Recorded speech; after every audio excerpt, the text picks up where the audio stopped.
الجہاد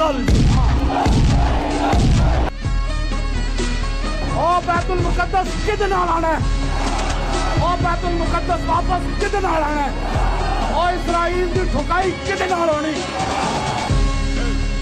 بسم اللہ الرحمن الرحیم۔ آج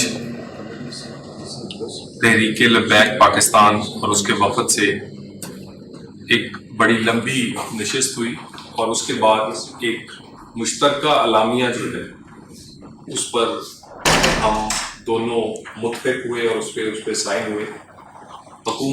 میں اس کو پڑھ دیتا ہوں آپ کو۔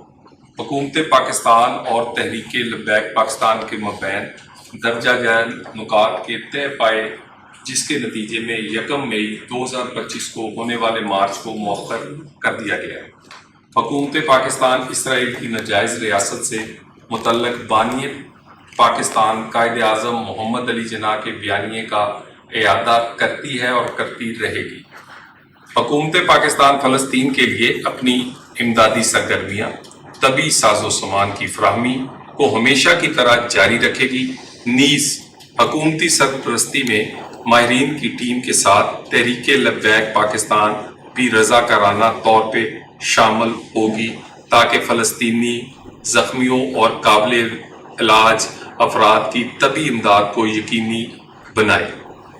وزیر اعظم پاکستان فلسطین میں جاری ظلم و جبر کو فوری رکوانے کے لیے تمام اسلامی ممالک بالخصوص سعودی عرب، مصر، اردن، قطر، ترکیہ کے سربراہان کے ساتھ رابطہ کر کے اس بات پر براہ راست زور دیں گے کہ غزہ میں انسانیت سوز مظالم کو فی الفور روکا جائے۔